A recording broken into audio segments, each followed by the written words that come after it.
형통한 성도가 되시기를 간절히 바랍니다. 성도 여러분, 형통의 축복을 꼭 받아 누리시기를 간절히 소망합니다. 하나님께서 허락하시는 형통의 축복을 많이 받아서 다른 사람, 특별히 믿지 않는 자들에게 나누어 주는 하나님의 사람 될 수 있기를 간절히 소망합니다. 오늘 성경 말씀은 그냥 읽기는 참 쉬워도 이 성경 말씀 해석은 정말 어렵습니다. 이해가 간단하게 되지 않는 말씀이라 그렇게 말할 수가 있습니다. 먼저 1절 말씀을 한번 보세요. 요셉이 이끌려 애굽에 내려가매 바로의 신하 친위대장 애굽 사람 보디발이 그를 그리로 데려간 이스마엘 사람의 손에서 요셉을 산이라 그렇게 말씀하지요. 이 상황을 보면 요셉은 완전히 망한 인생입니다. 우리가 성경 말씀을 통해서 알고 있죠. 형들이 그를 미워했습니다. 형들이 요셉을 죽이려고 했어요. 그러다가 구덩이에 던졌습니다. 시간이 지나고 난 뒤에 죽음은 면했는데 외국 상인의 손에 팔려갔습니다. 우리식으로 얘기하면 인신매매죠. 그리고 지금 성경 말씀은 보디발의 가정에 노예로 팔렸다 그렇게 말씀하고 있습니다. 성도 여러분, 만약에 우리 삶의 현장에 이런 형태의 억울함과 아픔이 하나라도 찾아오면 아마 우리는 트라우마 때문에 살아갈 수가 없을 거예요. 형들이 나를 미워한다. 그래서 나를 죽이려고 했다. 혹시 그런 집안 손 들어보세요. 없어요. 여러분, 구덩이에 나를 던져 넣었다? 새총으로 나를 쏘았다? 여러분, 이런 가정 거의 없어요. 그리고 인신매매를 당해서 사창가에 팔려갔다. 이러면 여러분, 정상적인 삶은 불가능합니다. 지금 요셉이 어느 곳에 있느냐 하면 보디발의 가정에 노예로 팔려온 거예요. 아버지의 사랑도 사라졌습니다. 채색 옷도 사라졌습니다. 사람이 살 수 없는 가장 밑바닥 인생, 노예의 삶을 지금 살아가고 있는 거예요. 이 성경 말씀을 보면 요셉의 인생은 비참하기 짝이 없습니다. 저와 여러분은 절대로 살고 싶지 않는 삶의 자리를 요셉이 가지고 있는 거예요. 그런데 2절 말씀에 보면 진짜 뜬금없는 말씀이 기록이 되어져 있습니다. 요셉이 형통한 자가 되었다. 아니 여러분, 이런 뻥이 어디에 있어요? 형들이 죽이려고 했어요. 미워했어요. 구덩이에 던졌어요. 인신매매를 당했어요. 자기 나라도 아니고 남의 나라에 노예로 팔려왔습니다. 여기에 무슨 형통함이 있죠? 여기에 무슨 평안함이 있죠? 없습니다.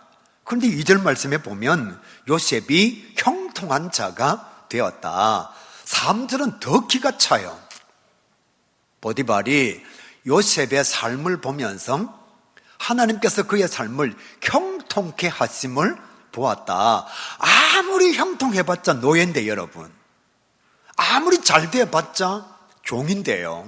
그리고 그 마음속에 가지고 있는 트라우마는 해결할 방법이 없어요. 2절과 3절 말씀에 있는 형통이라고 하는 단어의 히브리 원어가 무엇인가 하면 찰레아흐입니다. 찰레아흐. 이게 무슨 뜻이냐? 번성하다, 성공하다. 여러분, 요셉이 무슨 번성한 게 있습니까? 무슨 성공한 게 있어요? 노예로 살고 있는데요. 국어사전의 형통은 이렇게 말씀합니다. 모든 일이 생각한 대로 잘 되는 것. 무슨 요셉이 잘 되는 게 있어요? 그러니까 1절 말씀하고 2절 말씀을 보면 이 성경 말씀은 이해가 안 돼요. 도저히 어울리는 말씀이 아닙니다. 노예로 팔려와 있는데, 노예의 삶을 살고 있는데 무슨 모든 일이 생각한 대로 잘 됩니까? 그런 경우가 없어요. 잘 돼봤자 노예인데요. 성경은 형통을 뭐라고 말씀하느냐 하면 이스라엘 백성들이 하나님과의 언약을 지킬 때 주어지는 하나님의 축복. 그러니까 보십시오. 헬라 원어도 마찬가지, 히브리 원어도 마찬가지, 국어 사전도 마찬가지, 성경의 형통도 마찬가지. 형통이라고 하는 것은 다 좋은 의미예요. 나쁜 의미가 하나도 없습니다. 그런데 지금 요셉의 삶은요, 전혀 그렇지가 않습니다. 성공, 번성, 잘됨, 축복과는 거리가 너무너무 멀어요. 한 가지만 해도 억울해서 살 수가 없는데 형들이 나를 죽이려고 한 것만 내가 알아도 여러분 그 집안에 진짜 가기 싫잖아요. 형들이 나를 인신매매했다? 아마 그 억울함 때문에 그 마음의 아픔 때문에 정상적인 삶이 불가능해요. 근데 성경은 뭐라고 말씀하느냐? 요셉이 형통했다. 아니요, 아주 비참하고 완전히 망했습니다. 물론 성경에 나중에 보게 되면 보디발의 신임을 얻게 되고 가정의 총무가 되고 또 왕의 꿈을 해몽함으로 말미암아 애굽의 총리가 된 것은 사실입니다. 근데 그건 나중에 일어난 일이죠. 만약에 이 성경 말씀을 제대로 기록하려면 이렇게 해야 됩니다. 요셉이 지금은 엉망이었으나 나중은 형통하게 될 것이다. 이렇게 기록이 되어야 돼요. 또 다르게 만약 기록한다면 요셉의 삶이 힘들고 어려웠지만 나중은 장대하게 될 거야. 이렇게 기록이 되면 어느 정도는 맞아요. 근데 성경은 뭐라고 말씀하느냐? 하나님께서 요셉의 삶을 형통케 하셨다. 그 형통케 하심을 보디발이 보았다. 그렇게 말씀하고 있습니다. 전혀 형통하지 않습니다. 전혀 생각한 대로 인생이 풀려가지 않아요. 번성하지도 않고 잘 되지도 않고 성공하지도 않고요. 하나님께서 약속하신 축복이 요셉의 인생에 지금 주어져 있지도 않습니다. 그런데 성경은 형통이라고 말하고 있는 거예요. 그러면 사랑하는 성도 여러분, 우리가 이 성경 말씀을 알기 위해서 성경이 말씀하고 있는 형통이 무엇인지를 깨달아야 나 자신에게도 형통한 성도가 되기를 바랍니다. 다른 사람에게도 형통의 축복을 받으시기를 바랍니다. 믿지 않는 사람들에게도 당신도 나처럼 형통한 사람이 되기를 바랍니다 라고 말할 수가 있지 않겠어요. 이 성경 말씀을 제대로 이해하지 못하면 노예의 삶을 사는 게 형통이에요. 또 아니면 완전히 망한 인생이 형통의 삶이 되는 거지요. 하나님께서 노예의 삶을 살고 있는 요셉을 형통케 하셨다고 말씀하고 있으니까 오늘 성경은 우리에게 아주 중요한 것을 말씀하고 있어요. 결론을 먼저 말씀드리면 세상이 말하는 형통과 성경이 말씀하는 형통은 다르다는 거예요. 그걸 깨달아야 성도들이 내 삶이 형통하구나, 우리 가야교회가 형통하구나, 이것을 하나님의 은혜로 깨달아 감사의 삶을 살 수가 있는 거예요. 이것을 깨닫지 못하니까 은혜를 받고서도 하나님의 축복을 받고서도 여전히 나는 형통하지 못한 사람인 것처럼 생각하며 살아가고 있다는 거예요. 성경은 형통의 삶을 첫 번째로 이렇게 말씀합니다. 하나님이 함께 하시는 삶이 형통의 삶이라 그렇게 말씀하고 있습니다. 다시 한번요. 하나님께서 함께 하시는 삶이 형통의 삶이라 그렇게 말씀하고 있는 거예요. 2절 말씀 한번 보시기를 바랍니다. 여호와께서 요셉과 함께 하심으로 그가 형통한 자가 되어, 다시 한번, 여호와께서 요셉과 함께 하심으로 그가 형통한 자가 되어. 요셉이 형통하다는 것은 뭘 의미하느냐? 하나님께서 요셉과 함께 하신다는 것을 말씀하고 있는 거예요. 우리는 보통 형통 그러면 사업이 잘 되고 공부를 잘하고 돈이 넉넉하고 몸이 건강하고 교회가 날마다 부흥하고 이런 것을 형통이라고 생각합니다. 솔직히. 왜? 세상적 가치관을 가지고 있으니까요. 그러면 여러분, 대한민국의 교회 90%는 지금 부흥하지 않는데 형통한 교회가 아닌가요? 날마다 부흥하고 성도 수가 많아지고 교회 건물이 더 좋아지고 예산이 많아지고 이래야 형통한 교회잖아요. 우리가 생각하고 있는 그대로라면 모든 것이 잘 되고 번성하고 성공하고 출세하고. 그런데 안타깝게도 지금 대한민국의 교회 90%는 부흥이 안 되고 있어요. 그럼 이 교회는 형통하지 않는 교회인가요? 시편 1편에 이렇게 말씀합니다. 복 있는 사람은 악인의 꾀를 따르지 아니하며 죄인의 길에 서지 아니하며 오만한 자의 자리에 앉지 아니하고 오직 여호와의 율법을 즐거워하여 그의 율법을 주야로 묵상하는 자로다. 복 있는 사람이 이런 사람이라는 거예요. 그런데 중요한 것을 3절에 이렇게 말씀합니다. 그가 하는 모든 일이 다 형통하리로다. 다 형통한 것과 복 있는 사람이 일치가 되는 거예요. 그럼 보십시오. 형통한 사람이 어떤 사람이냐? 복 있는 사람이에요. 복 있는 사람은 어떤 사람이냐? 악인의 꾀를 따르지 아니하고 죄인의 길에 서지 아니하고 오만한 자의 자리에 앉지 아니하고 오직 여호와의 율법을 즐거워하여 그의 율법을 주야로 묵상하는 자가 복 있는 사람이고 그런 사람이 형통한 자라는 거예요. 이 성경은 형통을 어떻게 해석하느냐 하면 하나님이 함께 하시느냐 하시지 않느냐.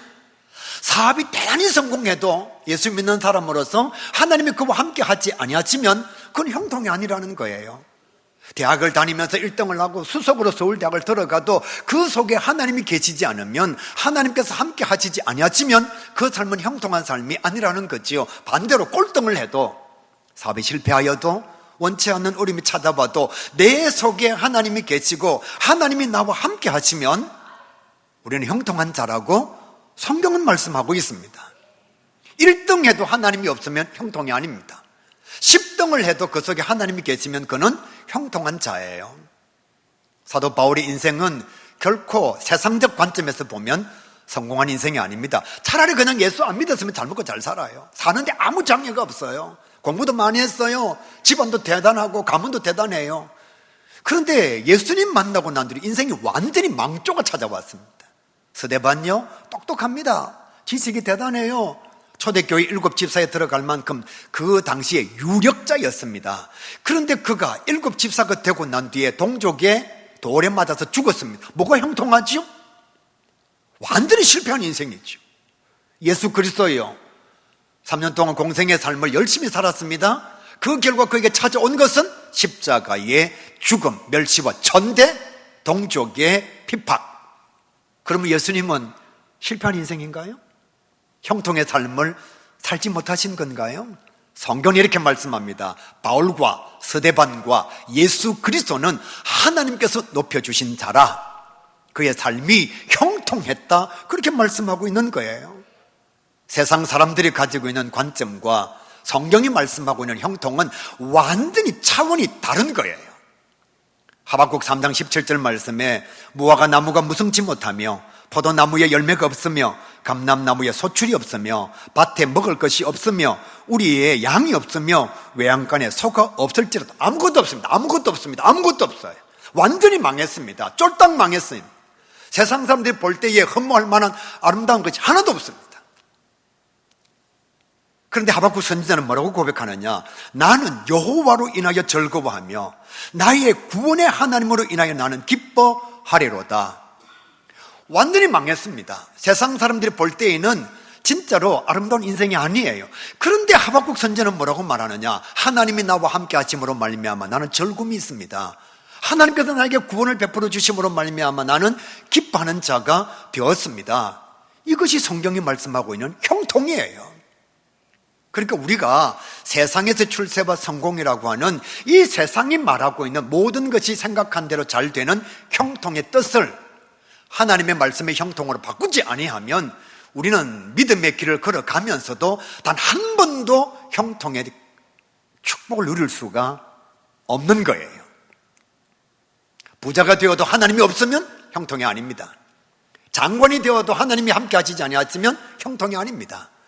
반대로 질병을 가지고 있어도, 고난이 찾아와도, 원치 않는 어려움이 있어도 하나님이 나와 함께 하시면 나는 형통한 자인 거예요. 하박국 선지자가 이렇게 말하잖아요. 다 없습니다. 다 없습니다. 아무것도 없어요. 이것도 없고 저것도 없고 이것도 없고 그것도 없고 아무것도 없습니다.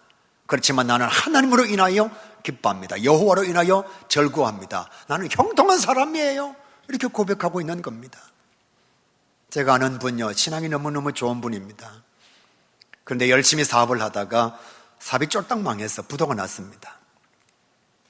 도망을 갔습니다. 부부가 함께 열심히 다시 장사를 했습니다. 사업자 등록을 하지도 않고 열심히 장사를 했습니다. 부부가 정말 한 마음이 되었습니다. 예수도 믿고 교회도 다니고 사업이 실패했는데도 좌절하지 않고 부부가 정말 마음을 모아서 열심히 일했습니다. 그래서 물질의 축복을 엄청나게 받았어요. 부자가 되었습니다. 부자가 되니까 두 사람의 마음속에 갈등과 간극이 발생하기 시작한 거예요. 어느 날 아내가 이렇게 얘기합니다. 여보, 우리 지금 돈 많으니까 그냥 두 사람 서로 나누어서 이혼하고 서로가 원하는 인생을 살자. 돈이 없을 때에는 함께 살아야만 살아갈 수가 있습니다. 그런데 돈이 많으니까 둘이 딱 나누어도 수십억 되니까 사는데 아무 장애가 없습니다. 이혼했습니다. 여러분, 이게 형통인가요? 그게 잘 사는 건가요? 지금 아내 쪽은 예수도 안 믿습니다. 남편 쪽은 예수를 믿는데 성경은 이렇게 말씀합니다. 하나님이 함께 하시면 형통한 자고 하나님이 함께 하시지 아니하시면 대통령이라 할지라도 형통한 자가 아니라, 그렇게 말씀하고 있어요. 두 번째로 하나님께서 말씀하시는 형통은 하나님을 보여주는 것입니다. 3절 말씀을 보게 되면 그의 주인이 여호와께서 요셉과 함께 하심과 또 요셉의 삶을 형통하게 하심을 보았더라. 성도의 형통의 삶이 무엇인가 하면 하나님이 나와 함께 하시는 것을 보여주는 것이 형통의 삶이에요. 여러분, 보디발은 하나님을 모르는 사람입니다. 그건 애굽 사람이에요. 바알을 섬기는 사람입니다. 그런데 그가 뭐라고 고백하느냐 하면 하나님께서 요셉과 함께 하심을 보며 또 하나님께서 요셉을 형통케 하심을 보았더라. 하나님을 모르는 사람이에요. 하나님을 모르는 사람. 그런데 이 보디발이 어떻게 하나님을 보았느냐? 요셉을 통해서 하나님을 보게 된 거예요. 요셉의 무엇을 통해서? 그의 말과 생각과 행동을 통해서 하나님을 모르는 보디발이 하나님을 보게 되었다는 거예요. 성경은 이렇게 말씀하고 있습니다. 요셉은 정직했다. 주인의 것을 탐내지 않았다. 이 노예 근성을 가진 자들은요, 어떻게 하든지 남의 것을 빼먹으려고 합니다. 은행에 다니는 사람이 1,000억을 횡령해서 그 자기 돈도 아닌데 정직하지 못한 거죠. 회사의 경리가 500억을 빼먹어서 정직하지 못한 거예요. 견물생심이라고 물질이 있는 곳에 미혹이 있습니다. 그런데 요셉은 정직했어요. 주인의 것을 탐내지 않았습니다. 요셉은 자기 자신의 일에 최선을 다했습니다. 지금 요셉이 하는 일이 무엇인가 하면 가정 총무로서 종들을 다스리는 일이에요. 여러분, 종은 정말 다스리기 어렵습니다. 노예 근성이라는 말도 있잖아요. 노예 근성이요. 그런데 요셉이 얼마나 잘했으면 일사불란하게 보디발의 가정에서 가정 총무의 삶을 감당할 수가 있었을까요? 요셉은 축복의 통로였습니다. 요셉이 가정 총무가 되고 난 뒤에 보디발의 가정에 재산이 자꾸 많아지는 거예요. 우리 가끔씩 이런 얘기 하잖아요. 아이고, 며느리 한 사람 잘 들어봤어요. 우리 집안은 잘 됐죠. 복덩이 돼, 복덩이. 이렇게 하잖아요. 그죠? 여러분, 집안에 그런 사람 없는가 봅니다. 사위 한 사람 잘 들어오면 뭐라고 얘기하죠? 아이고, 사위 한 사람 잘 들어와가지고 저 사람은 지금 복덩어리라고. 사실은 며느리 잘못도 아니고 사위 잘못도 아닌데 사업이 망하면 저 애물덩어리, 저 원수 저거 이렇게 말하거든요. 그런데 요셉이 가정 총무가 되고 난 뒤에 보디발의 집에 재산이 자꾸 많아지는 거예요. 예전에 종은 그렇게 못했는데, 예전에 가정 총무는 그렇게 못했는데 보디발이 되고 난 뒤로는 보디발의 가정에 요셉이 가정 총무가 되고 난 뒤에 완전히 보디발의 가정이 달라지는 거예요. 요셉은 자기 관리를 정말 잘했습니다. 말씀에 보면 용모가 단정했다 이런 말씀이 있거든요. 이것은 그의 삶이 깨끗했다 이런 뜻이에요. 그러니까 지나가고 난 자리가 지저분하지 않고 이런 뜻도 있지만 지나가고 난 삶의 자리에 깨끗함이 있었다. 청백리, 그런 말이에요. 그러니까 이 보디발이 보니까 다른 종들하고 심지어는 자기 자신하고 요셉이 너무너무 다른 거예요. 그러니까 요셉을 통해서 하나님이 어떤 분인지를 볼 수가 있었던 겁니다. 더 대단한 것은 요셉은 품행이 단정했습니다. 하나님 앞에 있었다 이런 말씀이에요. 성경에 3대 미남이 있습니다. 박남규, 정추용, 박정일, 이게 아니고 성경의 3대 미남은 다윗, 압살롬, 그리고 요셉입니다. 4대 미남이 사울왕이에요. 사울왕도 아주 준수했습니다. 압살롬은요 진짜 잘생겼어요. 머리카락이 여인들보다 더 길었어요. 그래서 압살롬이 달려가면요 노루가 달려가고 사슴이 달려가는 것보다도 더 아름다웠습니다. 안 믿는 눈치인데 성경을 보시길 바랍니다. 그러니까 요셉이 너무 준수하고 잘생기니까 보디발의 아내가 미혹하는 거죠. 괜찮은 남자니까 일도 잘해요. 또 정직해요. 자기 집에 들어오고 난 뒤에 가정이 번성해져요. 여러분, 이런 남자를 싫어할 여자가 세상에 어디에 있어요? 그러니까 성경 말씀을 보시게 되면 날마다 동침하기를 요청하였다, 이렇게 말씀하고 있습니다. 그냥 좀 쉽게 설명할게요. 기동서방이 될 수 있는 절호의 찬스가 찾아온 거예요. 그냥 한번 자주면 출세도 할 수 있고 성공도 할 수 있고 돈도 벌 수 있습니다. 그런데 품행이 단정한 요셉이 보디발의 아내가 미혹할 때 단칼에 거절합니다. 나는 하나님 앞에서 범죄할 수 없다고. 그러니까 보디발이 이런 삶을 쭉 보니까 요셉은 자기와는 완전히 다르거든요. 그러니까 요셉의 삶을 통해서 하나님을 발견할 수가 있었던 겁니다. 사랑하는 성도 여러분, 형통이 무엇인가 하면 똑같은 고난과 똑같은 환난과 똑같은 질병이 찾아왔는데도 하나님을 보여주는 사람은 형통한 자입니다. 하나님을 보여주지 못하고 불평과 원망으로 가득 차 있는 사람은 형통한 사람이 아닌 거예요. 따라서 성도에게 찾아오는 고난은 하나님을 보여줄 수 있는 기회입니다. 저희 집에 어머님이 오셨습니다. 10년 동안 계셨습니다. 몸이 아프신 분입니다. 어머님께서 집에 오실 때에 IQ 23, 지적장애 1급, 저보다 더 나이가 13살 많은 형님도 함께 오셨습니다. 저는 구남매 막내입니다. 안 모셔도 됩니다. 그런데 어머님이 한사코 제가 좋답니다. 저희 집에 오시겠답니다. 모셨습니다. 여러분, 진짜 힘듭니다. 연세 많으신 어머니 한 분만 모셔도 여러분 힘들잖아요. 그래서 안 모시려고 하잖아요. 솔직한 얘기로. 고개 끄덕끄덕 안 하시는 분은 양심을 속이는 사람이에요. 진짜 여러분, 멀쩡하고 건강한 부모도 모시기 싫어하잖아요. 근데 병든 부모님요, 누가 좋아하겠어요? 거기다가 아무것도 모르는 IQ 23, 밥 주면 밥 먹어버리고 반찬 주면 반찬 먹어버리고 TV 틀어놓으면 하루 종일 그 채널만 보고 있는 그런 형님까지 함께 왔단 말이에요. 목욕 한번 시키려고 하면 너무너무 힘듭니다. 그런데 여러분, 이 힘듦의 시간을 하나님 사랑하는 마음으로 아내와 함께, 저는 뭐 별로 하지 않았지만 제 아내가 거의 다 했죠. 감당하니까 동네 소문이 나요. 아, 예수 믿는 사람 참 다르구나. 성도들도 좋아합니다. 아, 우리 목사님이 어머님을 참 잘 모시, 형님을 잘 모시네. 구청에서 알아서 효부상을 주었습니다. 노회에 목사님들도 다 하니까 칭찬합니다. 성도들이 전도로 나가면 이게 자랑거리가 돼요.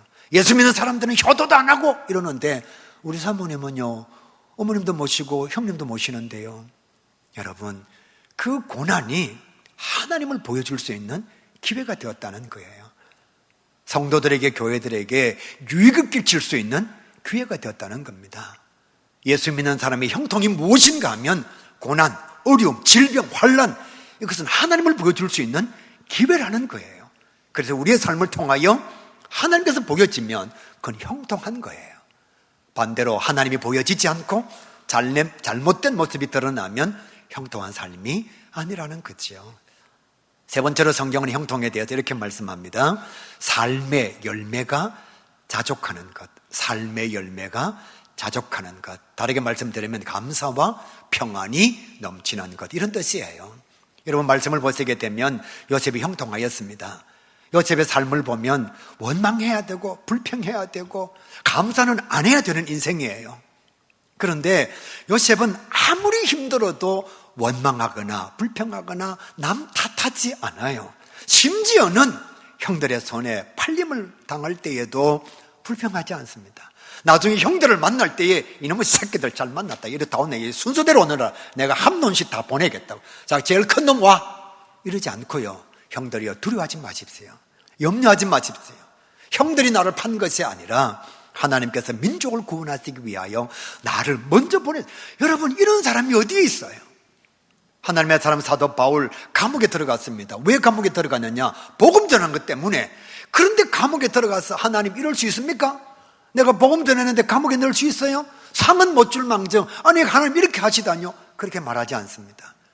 오히려 감옥에 들어가서 하나님을 찬양하고 하나님께 영광을 돌렸습니다. 왜냐하면 자기 자신에게 사명이 있는 것이 감사하고, 감옥이 있음에도 불구하고 살아있음이 감사하고, 환난과 고난을 당하면서도 믿음 잃어버리지 아니하니까 그게 감사해서 원망하지 않습니다. 불평하지 않습니다. 남 탓하지 않아요. 그러니까 종살이 할 때에도 감사해서 다른 사람의 꿈을 해몽해 주기도 하고, 감옥에 있으면서도 감사해서 잊어버리고 배신한 사람을 원망하지 않고, 형들을 만났을 때에도 원망하거나 불평하거나 그들에게 탓을 돌리지 아니하고 오히려 자기 자신의 마음속에 지금 내게 주어진 분복에 감사하고 있는 거예요. 가끔씩 우리가 세상을 살아갈 때에 악인들의 형통함을 볼 때가 있습니다. 솔직하게 예수 안 믿는 사람들이 더 잘 되고, 참 못됐고 악하고 진짜 독하고 이걸 다 합쳐서 못됐고 악독한 그런 사람들이 잘 되는 경우를 봐요. 그럼 우리는 솔직히 부럽잖아요. 하나님 살아 계시나? 이런 생각이 들 때가 있잖아요. 도대체 예수 안 믿는 저 사람 저렇게 잘 살고 예수 제대로 믿으려고 하는 나는 이렇게 못 살고, 그런 마음이 찾아올 때가 있거든요. 성경은 이렇게 말씀합니다. 악인의 형통함을 부러워하지 말고 하나님의 자녀로서의 권세를 누리는 자가 되라. 왜? 악인의 형통함은 일시적이다. 바람과 같고 안개와 같고 먼지와 같다. 그러나 의인의 형통은 영원하도다. 그리고 우리가 천국이 있는 거예요. 따라서 지금 내게 감사가 있고 지금 내게 평안이 있고, 그러니까 큰 부자는 아니어도 대단히 성공한 사람은 아니어도 내 마음속에 하나님이 주신 은혜에 대한 자족함, 이게 있으면 우리는 형통한 사람이라는 거예요. 10억을 가지고 있으면서도 자족하지 못한 사람은 형통한 사람이 아닙니다. 2억을 가지고 있으면서도 감사와 평안과 자족함이 있는 사람은 성경이 말씀하고 있는 형통한 사람이라는 거예요.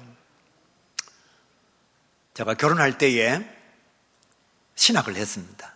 결혼도 하고 바로 신학교도 들어가고 또 직장도 가지고 있고 또 교회 교육전사도 하고 너무 힘들었습니다.